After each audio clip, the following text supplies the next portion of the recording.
So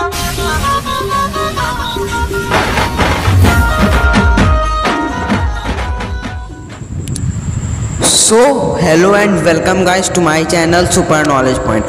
So guys, today we will discuss about the cell cycle, cell division and structure of chromosome. So guys, for this chapter, this is the part 1 of this chapter. So guys, please don't skip the video, please watch the video till then and let's get started.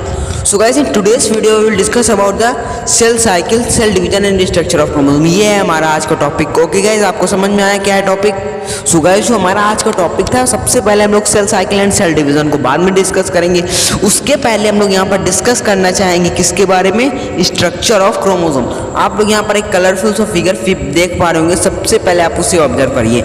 अब यहाँ पर आप ये observe करिए, देखिए सबसे पहले जहाँ से आप देख पा रहे होंगे व्हाइट कलर का, जो रेड कलर का दो थ्रेड लाइक स्ट्रक्चर है वो जहाँ पर अटैच है वो व्हाइट कलर का है. तो जो व्हाइट कलर का स्ट्रक्चर है उसे हम लोग कहते हैं सेंट्रोमियर, जहाँ पर दो सिस्टर क्रोमैटिड अटैच होती हैं. और जो दो पेयर ऑफ थ्रेड दिख रहे हैं ये एक वन साइड में, उसे हम लोग कहते हैं क्रोमैटिड, मतलब कि वो सिस्टर क्रोमैटिड उसे हम लोग कहते हैं. अब चलिए हम लोग इसके बारे में डिस्कस कर लेते हैं. तो सबसे पहले लिखा गया है chromosome play a virtual role in heredity.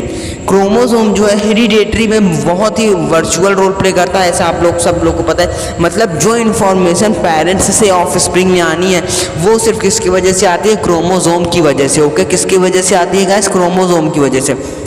उसके बाद हम लोग बात कर लेते हैं variation and they were discovered by the German scientist है वेल्दर फ्लेमिंग. जो हमारे जर्मन साइंटिस्ट थे, कौन थे जर्मन साइंटिस्ट? वेल्दर फ्लेमिंग. तो वेल्दर फ्लेमिंग थे, उन्होंने जो है क्रोमोसोम की डिस्कवरी की थी. उसके बाद और बहुत सारे साइंटिस्ट हैं, उन्होंने उसके बारे में और डिस्कवरी दी, लेकिन और बातें बताई. लेकिन जो वेल्दर फ्लेमिंग थे वो सबसे पहले क्रोमोसोम के बारे में उन्होंने ही बताया, तो उनका नाम हो गया. उसके बाद आता है ईच क्रोमोसोम है the centromere which holds together the two sister chromatid. I hope आपको समझ में होगा. अगला पॉइंट है based on the position of centromere.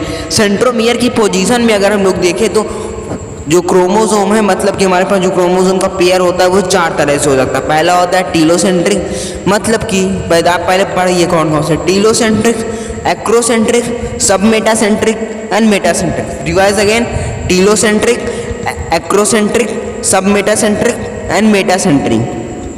अब देखिए based on the function two kinds chromosome are found in the body.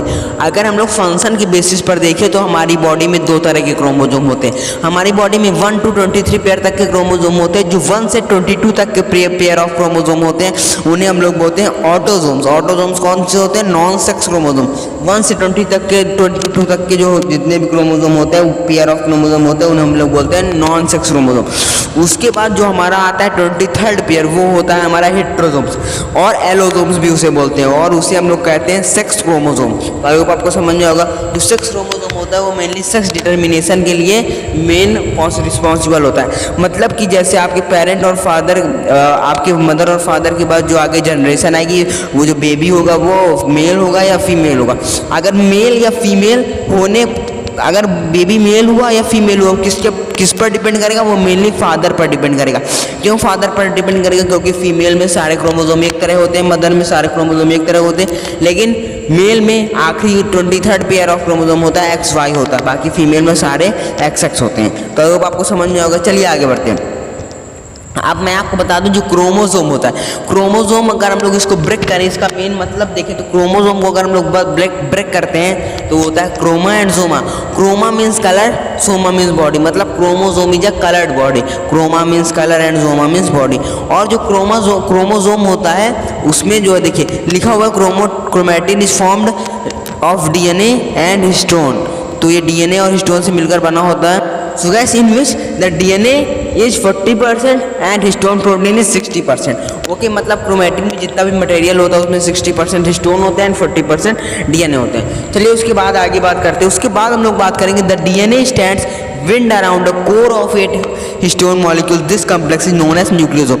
आप ये वाला पॉइंट बिल्कुल मत भूलिएगा, ध्यान रखिएगा. अगर आपसे कोई पूछ ले न्यूक्लियोसोम क्या होता है तो आप लोग ध्यान से बताइएगा. देखिए जो हमारा एक DNA होता है उसके अराउंड 8 मॉलिक्यूल्स लगे होते हैं.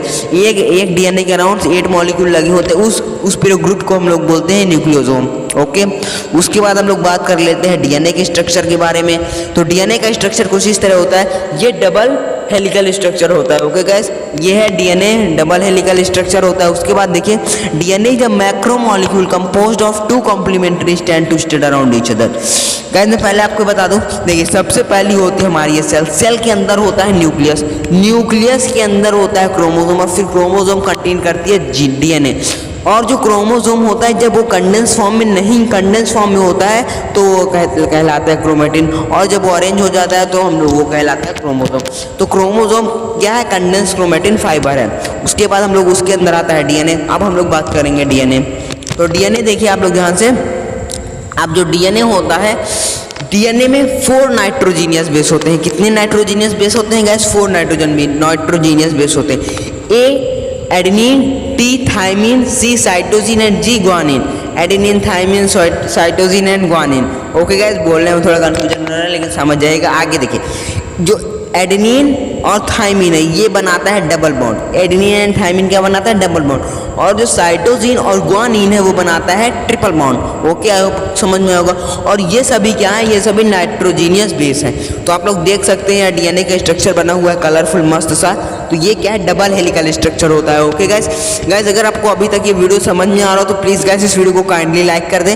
चैनल को सब्सक्राइब नहीं किया तो गाइस प्लीज़ आप मुझे सपोर्ट दिखाइए, सब्सक्राइब कर दीजिए हमारे चैनल को। तो चलिए आगे बढ़ते हैं। उसके बाद हम लोग बात कर लेते हैं, हमने क्या हमारी बॉडी में जितने डीएनए होते हैं लाइफ टाइम के लिए उतने ही होते हैं? नहीं, ऐसा नहीं होता।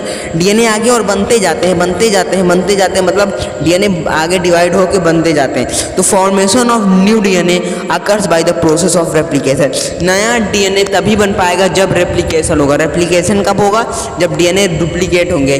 तो इस तरह जाकर जब ये प्रोसेस होता है तब हमारा डीएनए क्या होता है? डबल होता है। ओके, तो देखिए during the S phase of the interface each DNA molecule that is the chromosome duplicate in the red line for the equitable distribution. तो क्या होता है? डीएनए तब के एस फेज में डबल होने लगता है। तो यहाँ से हो जाता है हमारे टॉपिक खत्म। तो गाइस अगर आपको स्ट्रक्चर ऑफ क्रोमोसोम समझ में आ गया हो तो इस वीडियो को तुरंत लाइक कर दे। चैनल को सब्सक्राइब नहीं किया अभी तक तो सब्सक्राइब कर दीजिए। बेल नोटिफिकेशन कॉल पर सेट करना बिल्कुल मत भूलें। हम लोग आपके लिए ऐसा ही कंटेंट लाते रहेंगे। तो तब तक के लिए ओके बाय।